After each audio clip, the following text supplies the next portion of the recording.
Keith Holman, and Keith, incredible, legendary designer and social activist and friend. Just a really a genuinely good man. Talk to us about your work and where you started, where you are, and where you're going. Well, I started design work. Well, I've always wanted to do something different since I was a little kid. And I was listening to your story with Bob Baker about how his parent, he talked about his mother and father, and they kind of encouraged him in things, but they didn't exactly know how to, it was Right. something different. Same thing with me also, with design, and I went to business school because or college, because we had to go to college or get a military or get out of the house. But all six of my brothers and sisters, we all went to college. All six of you. Mm-hmm. Actually, yeah, six of us, seven. And so, in the design world, I knew that I wanted to work with a gentleman by the name of his name is Bill Whitten. Bill Whitten worked with the Jacksons, the Commodores, Earth, Wind and Fire,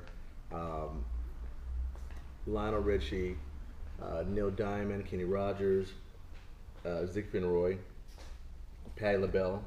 I mean, he worked with so many different people. And I said, I'm going to work with this guy, and I'm going to work with Michael Jackson. So I loaded my car up from the Bay Area. I was going to college up in San Jose, and and then I came down here. Now I was going from San Jose back, and this is about 84, 85. And what happened is I came in right at the tail end of the Victory Tour, that was with the Jacksons, and so these were some of the cost things that Bill had done. Ursula.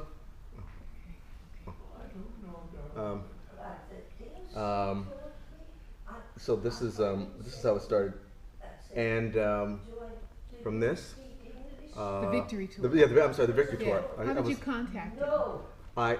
Excuse me for a minute. Ursula. Yeah? We're on camera. They can't on sound. We're on sound right now. I had to wait until. No, it was okay. It was just, you were on the you were hearing you. It's okay.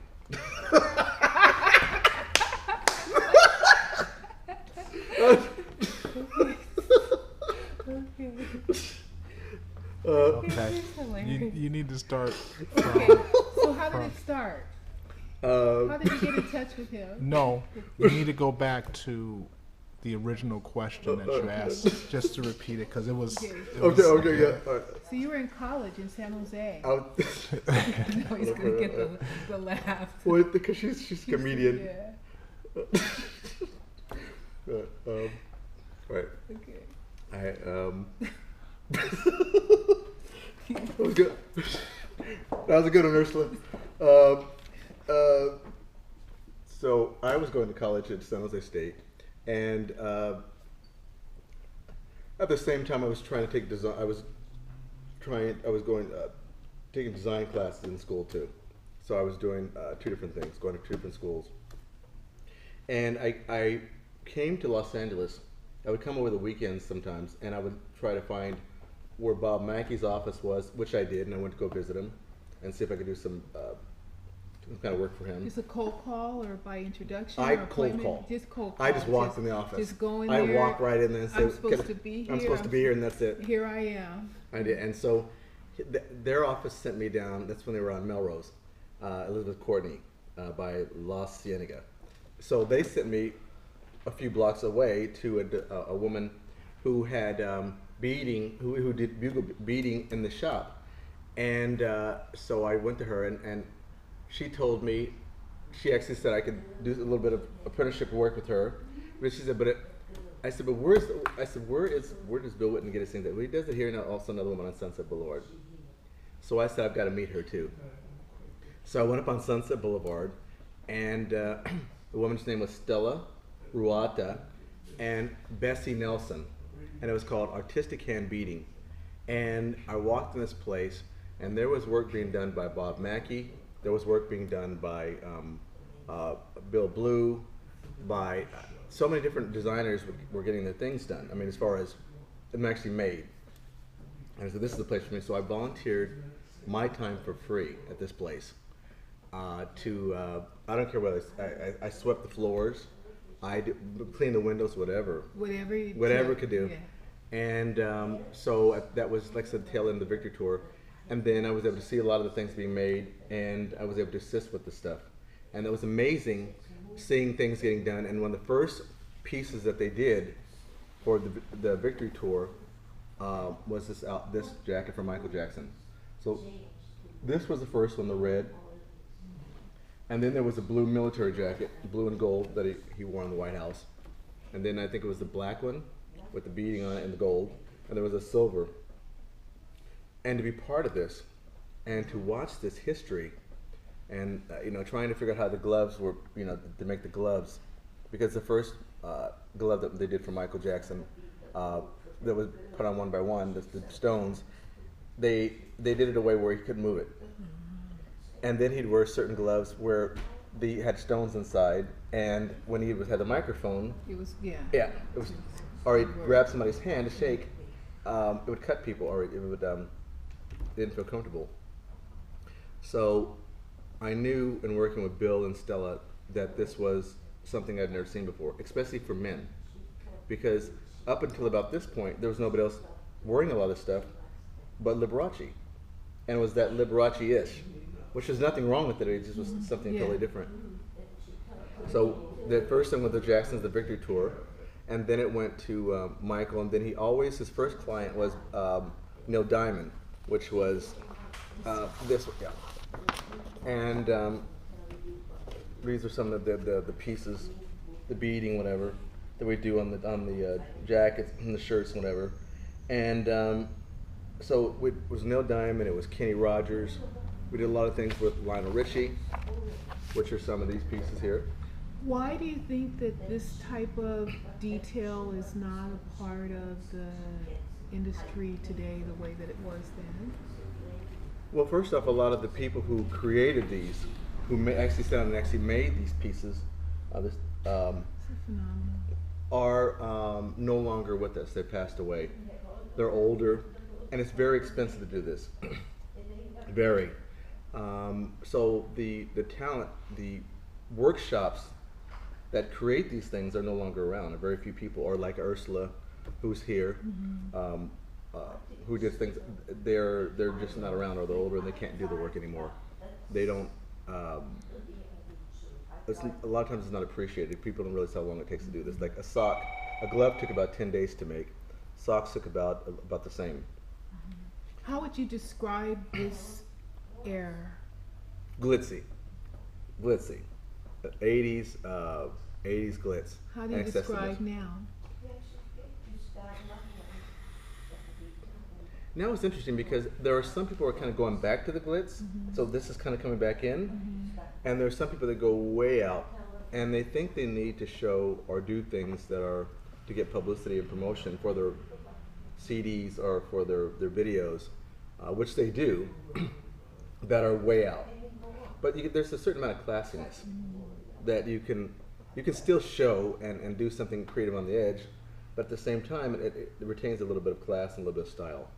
Now you've been involved from great designer as a designer working with recognizable icons to Bubbles, another recognizable icon. You're also committed to work that you're doing with him, even Bubbles, Michael Jackson's chimpanzee, even now. Can you talk briefly about that? Yes, Bubbles, Michael used to like, Bubbles was Michael, I feel, was his first kid. In other words, before he had his children, Bubbles was there, and he would dress Bubbles like him, that similar outfits and the belting, because we created and melted a lot of the belting for Michael's stuff, and they were inseparable. He got Bubbles from Bob Dunn, a animal trainer, and the way Bob said it would be better, they could communicate better if he used sign language. So Michael learned sign language, and Bubbles knew sign language, and that's how they communicated. Recently, Bubbles was, a few years ago, Bubbles got too big and old for Michael to handle with his kids. And so he was taken to Bob Dunn's center, and then Bob closed it, retired, and so he was shipped to Florida, to the Center for Great Apes in Florida. And Mike would always want to take his children down to see Bubbles, but Bubbles, Michael never made the trip. He called down there to make an appointment to go down, and they didn't go. So I donated a prototype glove and a belt that was signed by myself and the belt creator, Warren Caton, who had passed away right after the belt was signed, and I took it down there to see Bubbles. So when I got there, it was about 105 degrees in the middle of it was in Wauchula, Florida. Mosquitoes everywhere. The center is amazing the way each animal has his own diet, his own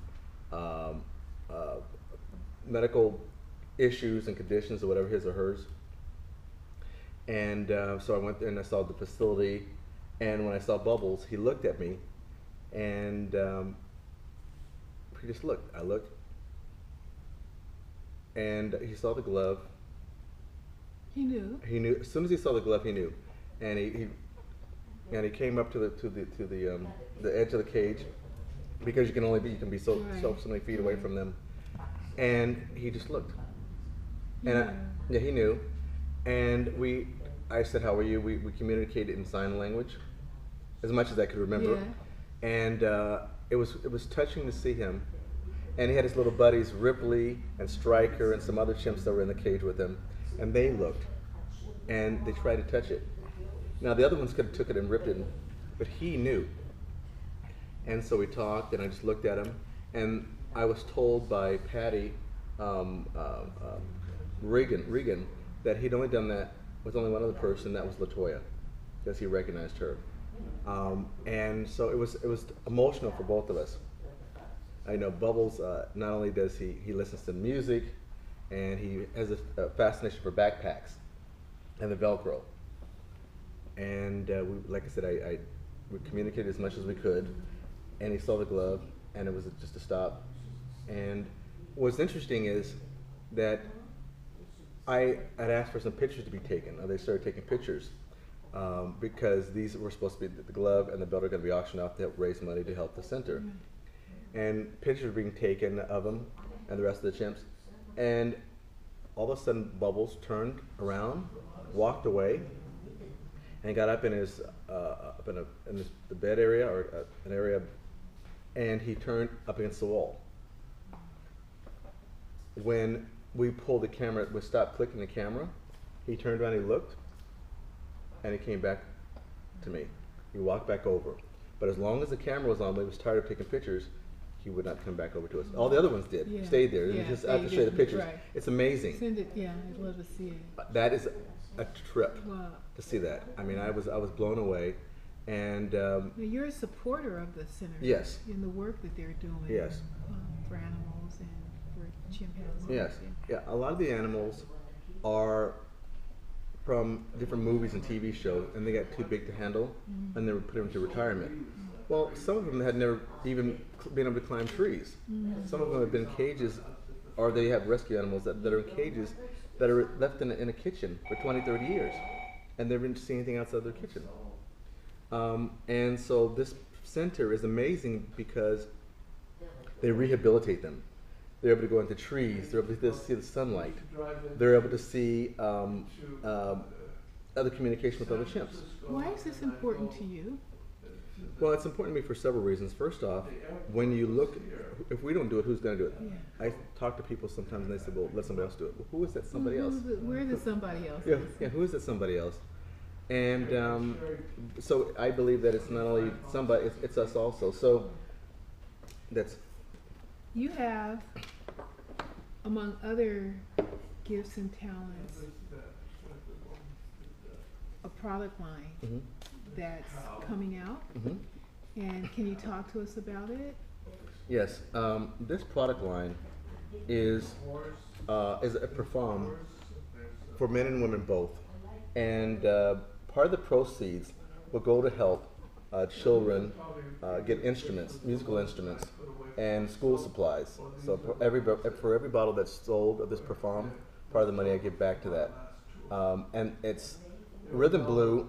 I was recently inducted into the Rhythm and Blues Museum, Rhythm and Blues Hall of Fame. Congratulations. Thank you. And this was my inspiration for this, and it's just a feeling. And I wanted to do something that could go, that was nice for women and for men both.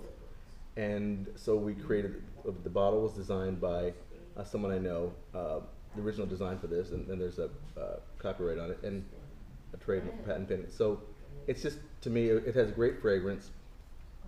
It's Yeah, very it's a cool. Wonderful, Mhm. wonderful fragrance. Mhm. And this is going to help with music and arts programs. Yes. And then other work that you're doing is supporting animals. Yes. And other work that you're doing. Oh. I've been Oh, there oh, with yes, you yeah. when you've been working Yes. with the foundation here, the Simpson Foundation. Yes. With the food Yes. donations, Right. and we're sitting here in Bob Baker's Marionette Studio, Right. where you're supporting his work and effort. What can we do to support you? Well, supporting, coming out and working with Bob, or helping Bob with the theater here to come to the shows, or donating, is a wonderful thing to help with the Bob Baker Theater. Supporting the Tom Bradley Family Source Center, which the funding is as you know, the money in the city is going. There's not a lot of money here, and to support them, every 2 weeks we give out about 400 recipients of food. 1.2 tons of food go to the city of Los Angeles, 2 families, grocery bags of healthy food. And so it's coming out to buy this bottle of cologne, a parfum, for men and for women would help also. So And where can we buy this? right now we're working on 3 different major stores. It's okay. Excuse me? It's okay. We're working on 3 different major stores right now, and we're still in the stages of sales, whatever. But as soon I will give a site name and all that, and you can get it from there. Just for clarification, for those that may not be aware, this is the highest grade Yes. available. Hmm. This is not eau de toilette. This is perfume. Perfume is about 80. This is about 87% perfume, with the finest ingredients, and it's made in Europe. The perfume, and it's shipped here.